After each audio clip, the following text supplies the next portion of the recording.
एवं गुरुर्ब्रह्मा गुरुर्विष्णु गुरुर्देवो महेश्वर गुरु साक्षात् परब्रह्म तस्मै श्री गुरुवे नमः। आदो देवकी देवगर्भजननं गोपीगिरिवर्धनं मायापूतन जीवतापहरणं गोवर्धनोद्धारणं कंसच्छेदनकौरवादिहननं कुन्तीसुतापालनम् एतत् श्रीमद्भागवतं पुराणकथितं श्रीकृष्णलीलामृतं निगमकल्पतरोर्गलितं फलं शुकमुखाद्रव अमृतसंयुतं पिबत भागवतं रसमालय मुहुरो रसिका भुवि भावुका। भगवान श्री कृष्णचंद्र नारायण जी के चरण कमलों में नतमस्तक होकर के गुरु श्री वेद व्यास जी, गुरु श्री माधवाश्रम जी, गुरु श्री आदि गुरु शंकराचार्य जी, गुरु श्री नारद जी, गुरु श्री सुखदेव जी, गुरु श्री शुद्ध जी के चरण कमलों में नतमस्तक हो करके मैं ये श्रीमद् भागवत महापुराण के 11वें स्कंद का 13वां अध्याय पढ़ने जा रहा हूँ, जिसमें आज का प्रसंग है कि हंस रूप से सनकादिकों को दिए हुए उपदेश का वर्णन।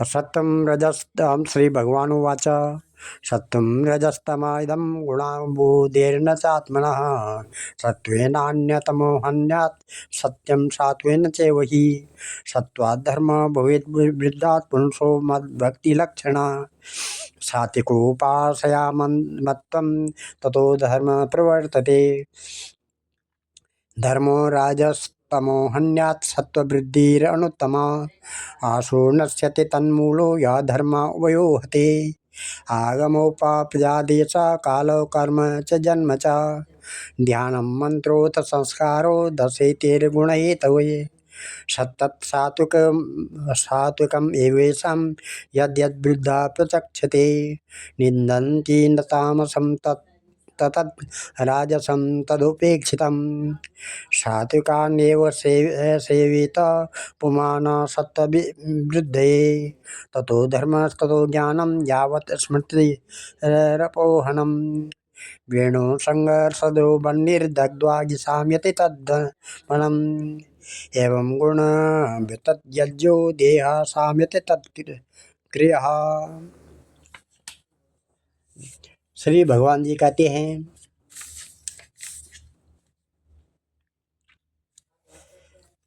कि प्रिय उद्धव, सत्व रज और तम ये तीनों बुद्धि प्रकृति के गुण हैं, आत्मा के नहीं। सत्व के द्वारा रज और तम इन दो गुणों पर विजय प्राप्त कर लेनी चाहिए। तदंतर सत्व गुण की शांत प्रवृत्ति के द्वारा उसकी दया आदि वृत्तियों को भी शांत कर देना चाहिए। जब सत्वगुण की वृद्धि होती है तभी जीव को मेरे भक्ति रूप स्वधर्म की प्राप्ति होती है। निरंतर सात्विक वस्तुओं का सेवन करने से ही सत्वगुण की वृद्धि होती है और तब मेरे भक्ति रूप स्वधर्म में प्रवृत्त होने लगती है। जिस धर्म के पालन से सत्वगुण की वृद्धि हो वही सबसे श्रेष्ठ है। वह धर्म रजोगुण और तमोगुण को नष्ट कर देता है। जब वे दोनों नष्ट हो जाते हैं तब उन्हीं के कारण होने वाला अधर्म भी शीघ्र ही मिट जाता है। शास्त्र, जल, प्रजाजन, देश, समय, कर्म, जन्म, ध्यान, मंत्र और संस्कार ये 10 वस्तुएं यदि सात्विक हों तो सत्वगुण की, राजसिक हों तो रजोगुण की और तामसिक हों तो तमोगुण की वृद्धि करती है।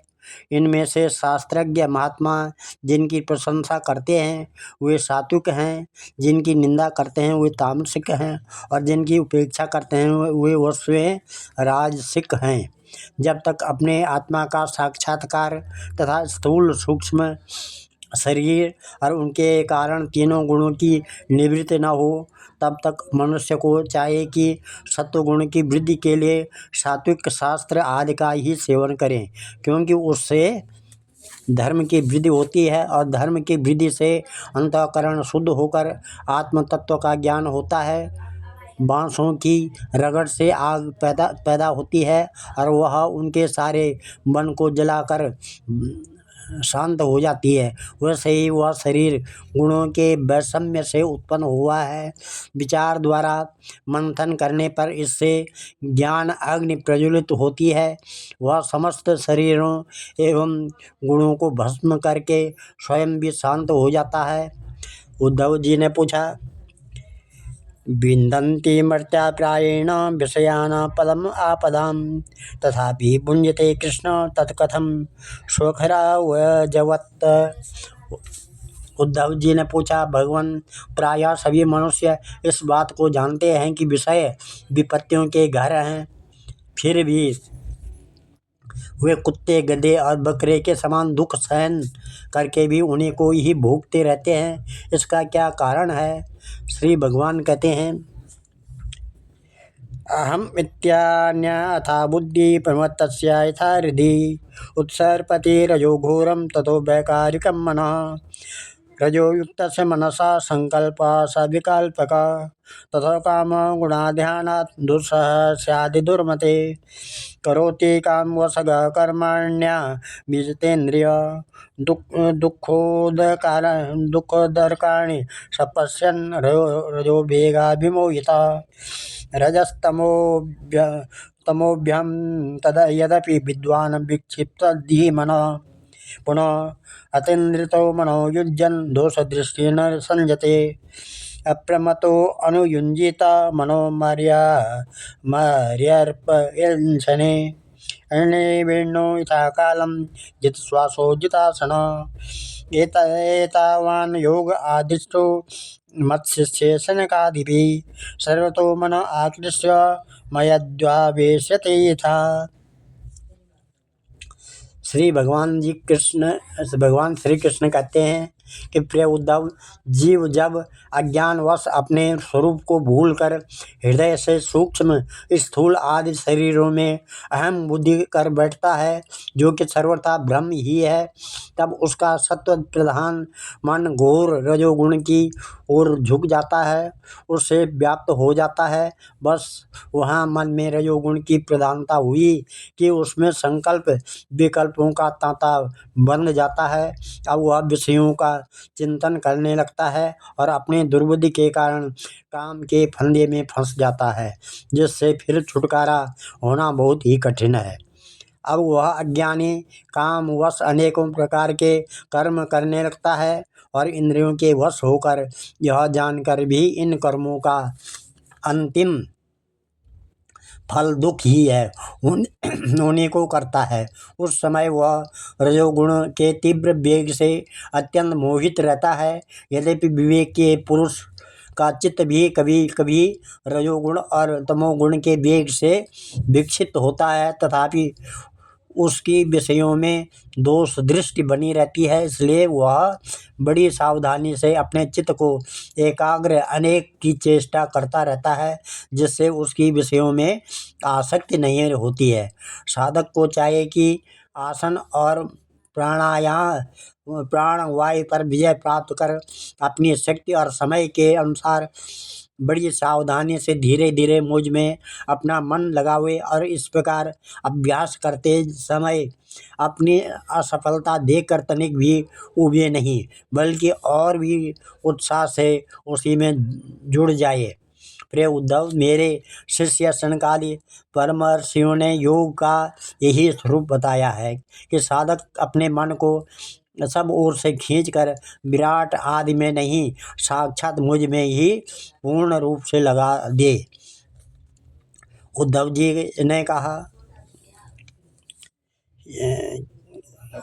ने कहा कि यदा त्वं सनकादिभ्यो येन रूपेण केशव योगमादृष्टवान् तत् रूप इच्छामि वेदितुम्।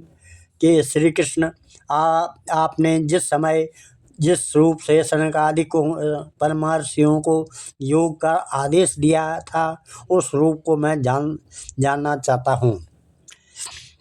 श्री भगवान उवाच, पुत्र हिरण्यगर्भस्य मानसा सनकादया पप्रच्छु पितरं सूक्ष्म योगस्य कान्ते किं गतिम्। भगवान श्री कृष्ण ने कहा, प्रिय उद्धव, सनकादि परमर्षि ब्रह्मा जी के मानस पुत्र हैं। उन्होंने एक बार अपने पिता से योग की सूक्ष्म अंतिम सीमा के संबंध में इस प्रकार प्रश्न किया।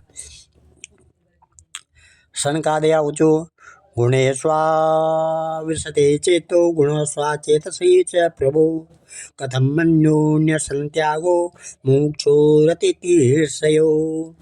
सनकादि परमर्षियों ने कहा, पूछा, पिताजी, चित्त गुणों अर्थात विषयों में घुसा ही रहता है और गुण भी चित्त की एक एक वृत्ति में प्रविष्ट रहते ही है, अर्थात चित्त और गुण आपस में मिलजुले ही रहते हैं।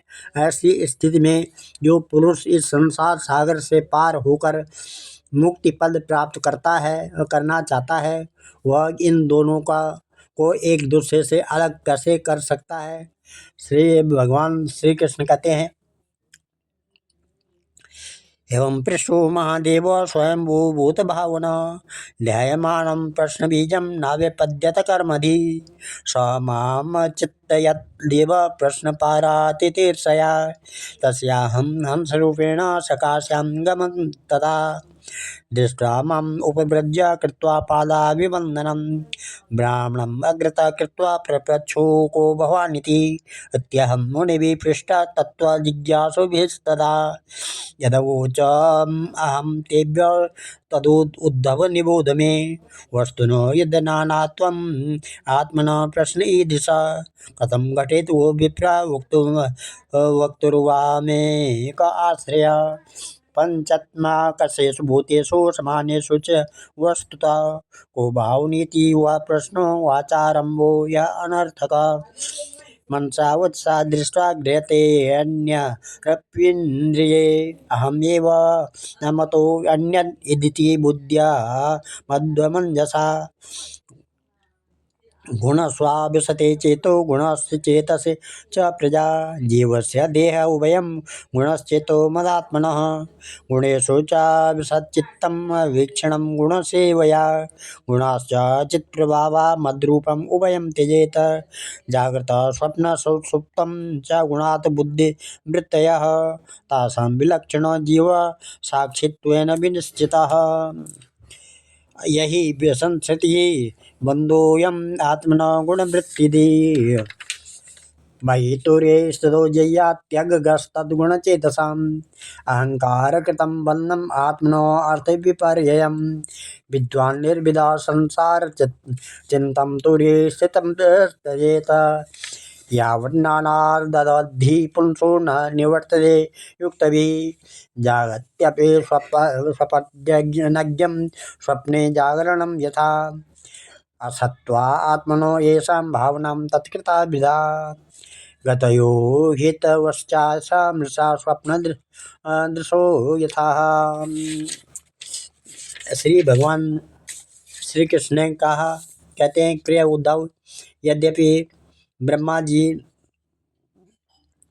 सब देवताओं के शिरोमणि स्वयंभू और ब्रह्म प्राणियों के जन्मदाता ही हैं, फिर भी सनकादि परमर्षियों के इस प्रकार पूछने पर ध्यान करके भी वे इस प्रश्न का मूल कारण न समझ सके, क्योंकि उनकी बुद्धि कर्म प्रवण थी।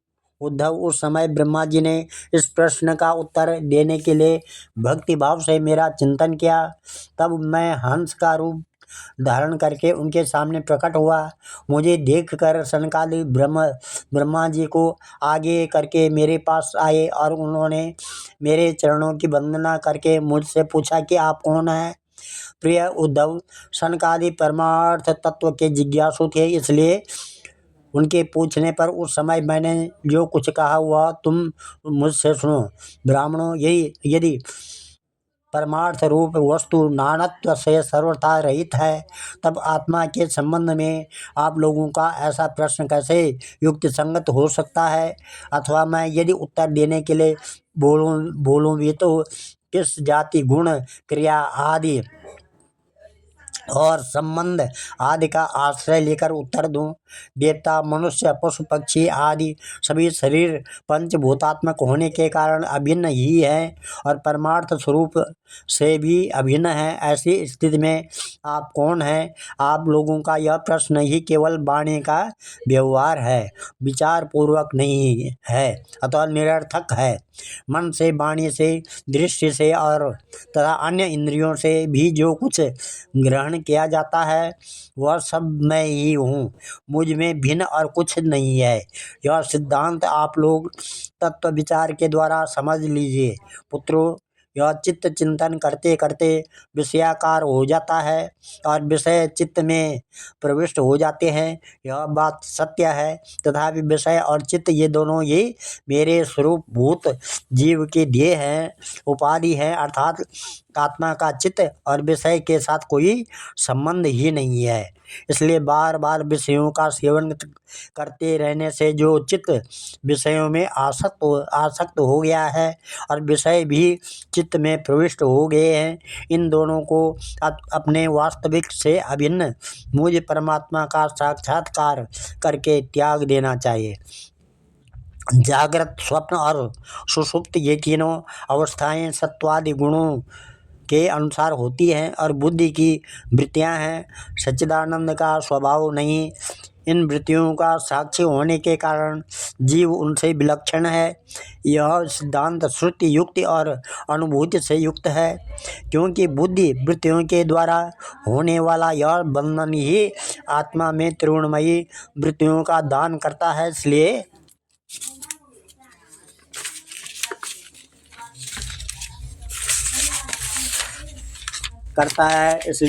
तीनों अवस्थाओं से विलक्षण और उनमें अनुगत मुझ तुरीय तत्व में स्थित होकर इस बुद्धि के बंधन का परित्याग कर दे तथा तब विषय और चित्त दोनों का युगपत त्याग हो जाता है। यह बंधन अहंकार की ही रचना है और यही आत्मा के परिपूर्णतम सत्य, अखंड ज्ञान और परमानंद स्वरूप को छिपा देता है। इस बात को जानकर विरक्त हो जाए और अपने तीन अवस्थाओं में अनुगत तुरीय स्वरूप में होकर संसार की चिंता को छोड़ दे। जब तक पुरुष की भिन्न भिन्न पदार्थों में सत्त्व बुद्धि, अहम बुद्धि और मम बुद्धि युक्तियों के द्वारा निवृत्त नहीं हो जाती, तब तक वह अज्ञानी यद्यपि जागता है तथापि सोता हुआ सा रहता है। जैसे स्वप्न अवस्था में जान पड़ता है कि मैं जाग रहा हूँ। आत्मा से अन्य देह आदि प्रतीयमान नाना रूपात्मक प्रपंच का कुछ भी अस्तित्व नहीं है। इसलिए उनके कारण होने वाले वर्णाश्रम भेद, स्वर्ग आदि फल और उनके कारणभूत कर्म, ये सब के सब इस आत्मा के लिए वैसे ही मिथ्या हैं जैसे स्वप्नदर्शी पुरुष के द्वारा देखे हुए सब के सब पदार्थ है। हो जागरे वैरनुक्षण धर्मिणोऽर्थं भुक्ते समस्त करणैर्षिदि तत्सदृक्षान् स्वप्ने सुषुप्त उपसंहरते स एका स्मृत्यन्वयात्रे गुणवृत्य दृगेन्द्रियेषा एवं विमृश्य गुणतो मनसस्तुवस्तां मन्मायया ययि कृता इति निश्चितार्था साचिद्यर्धमनुमानसदुक्तितीक्ष्णा ज्ञानाक्षिणां भजत माखिल संशयादिम् ईक्षते विभ्रम इदं मनसो विलासं दृष्टं विनष्टमतिलोलमलातचक्रं विज्ञानमेकमुरुद्धेव विभाति माया स्वप्नस्त्रिधा गुणविसर्गकृतो विकल्पा दृष्टि तथा प्रतिनिवर्त्य निवृत्त तीक्ष्णा स्तूष्णे बहुए निज सुखानुभवो निरीह संदृश्यते क्वचिद् यदि इदम वस्तु बुद्ध्या त्यक्तं भ्रमाय न भ्रमते विस्मृतिरानिपातात् देहं च न स्वरमवस्थितमोत्थितं वा सिद्धो न पश्यति यतोऽद्यगमत्स्वरूपम् दैवादपेतमुत दैववशादुपेतं वासो यथा परिकृतं मदिरामदान्धः देहोऽपि दैववशगा खलु कर्म यावत् स्वारम्भिकं प्रतिसमीक्षत एव सासु तं स प्रपञ्चमधिरूढसमाधियोगा स्वाप्नं पुनर्न भजते प्रतिबुद्धवस्तु। जो जागृत अवस्था में समस्त इंद्रियों के द्वारा बाहर दिखने वाला संपूर्ण क्षण भंगुर पदार्थों को अनुभव करता है और स्वप्न अवस्था में हृदय में ही जागृत में देखे हुए पदार्थों के समान ही वासनामय विषयों का अनुभव करता है और सुषुप्ति अवस्था में उन सब विषयों को समेट कर उनके लय को भी अनुभव करता है, वह एक ही है।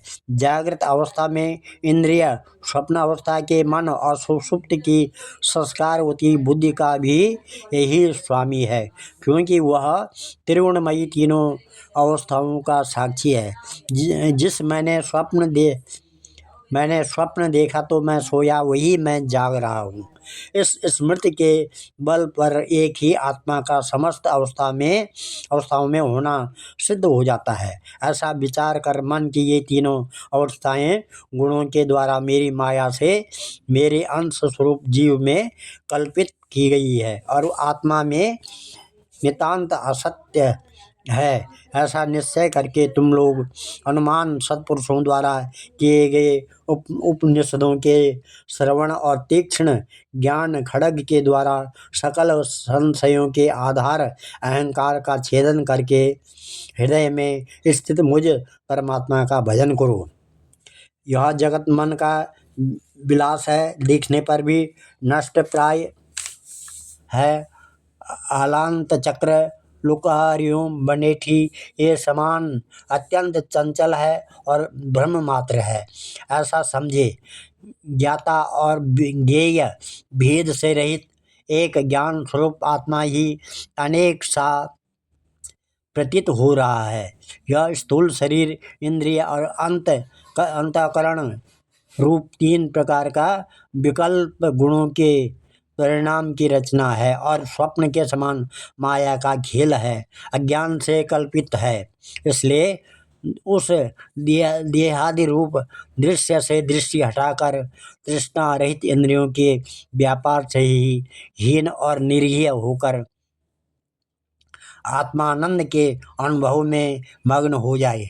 यद्यपि कभी कभी आहार आदि के समय यह देहादिक प्रपंच देखने में आता है, तथापि यह पहले ही आत्म वस्तु से अतिरिक्त और मिथ्या समझकर छोड़ा जा चुका है, इसलिए वह पुनः भ्रांति मूलक मोह उत्पन्न करने में समर्थ नहीं हो सकता है। देहपात पर्यंत केवल संस्कार मात्र उसकी प्रतीत होती है।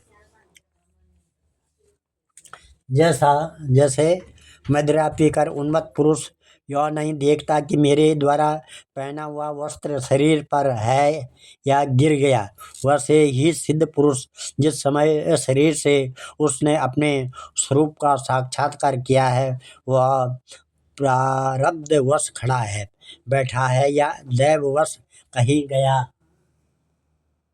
या आया है, नश्वर शरीर संबंधी इन बातों पर दृष्टि नहीं डालता है। प्राण और इंद्रियों के साथ यह शरीर भी प्रारब्ध के अधीन है, इसलिए अपने आरंभक बनाने वाले कर्म जब तक हैं तब तक उनकी प्रतीक्षा करता ही रहता है, परंतु आत्म वस्तु का साक्षात्कार करने वाला तथा समाधि पर्यंत योग में आरूढ़ पुरुष स्त्री पुत्र धन आदि प्रपंच के सहित उस शरीर को फिर कभी स्वीकार नहीं करता है, अपना नहीं मानता है। जैसे जगा हुआ पुरुष स्वप्नावस्था के शरीर आदि को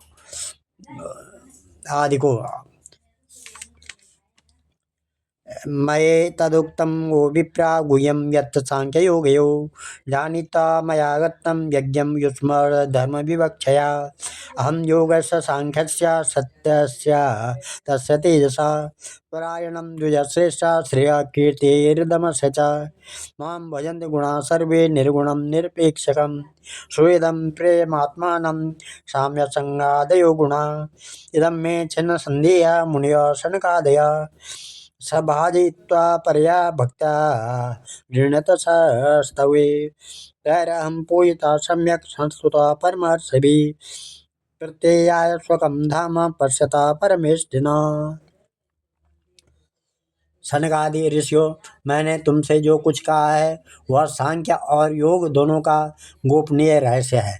मैं स्वयं भगवान हूँ। तुम लोगों को तत्व ज्ञान का उपदेश करने के लिए ही यहाँ आया हूँ, ऐसा समझो। विप्रवरो, मैं योग, सांख्य, सत्य, ऋत, मधुर भाषण, तेज, श्रीकीर्ति और दम, इन सबका परम गति, परम अधिष्ठान हूँ। मैं समस्त गुणों से रहित हूँ और किसी की अपेक्षा नहीं रखता। फिर भी साम्य, असंगता आदि सभी गुण मेरा ही। इन सब विप्रबरो, मैं योग, सांख्य, सत्य, ऋत, मधुर भाषण, तेज, श्रीकीर्ति, दम, इन सब का परम गति हूँ, परम अधिष्ठाता हूँ। मैं समस्त गुणों से रहित हूँ और किसी की अपेक्षा अधिष्ठान हूँ। मैं समस्त गुणों से रहित हूँ और किसी की अपेक्षा नहीं रखता। फिर भी साम्य, असंगता आदि सभी गुण मेरा ही सेवन करते हैं, मुझ में प्रतिष्ठित हैं, क्योंकि मैं सबका हितैषी, सुहृद, प्रियतम और आत्मा हूँ। सच पूछो तो उन्हें गुण कहना भी ठीक नहीं है, क्योंकि वे सत्वादि गुणों के परिणाम नहीं है, अनित्य हैं। प्रिय उद्धव, इस प्रकार मैंने सनकादि मुनियों के संशय मिटा दिए। उन्होंने परम भक्ति से मेरी पूजा की है, स्तुतियों द्वारा मेरी महिमा का ज्ञान किया। जब उन परमर्षियों की भली भांति मेरी पूजा और स्तुति कर ली, तब मैं ब्रह्मा जी के सामने ही अदृश्य होकर अपने धाम में लौट आया। नमः। आज हम मैं इस अध्याय को यहीं पर विराम देता हूँ। कल 14वां अध्याय, 11वें स्कंद का 14वां अध्याय होगा, जिसमें भक्ति योग की महिमा और ध्यान विधि का वर्णन इसके बारे में आएगा। ओम नमः। ध्येयं सदा परिभवाविनमविष्टदोहं तीर्थात्पदं शिवविरञ्चनुतं शरणं भृत्यात्यहं प्रणतपालभवाब्धिपोतं वन्दे महापुरुषते चरणारविन्दम्। वन्दे महापुरुषते चरणारविन्दम्। ओम सर्वे भवन्तु सुखिनः, सर्वे सन्तु निरामयाः, सर्वे भद्राणि पश्यन्तु, मा कश्चित् दुःखभाग् भवेत्। धन्यवाद।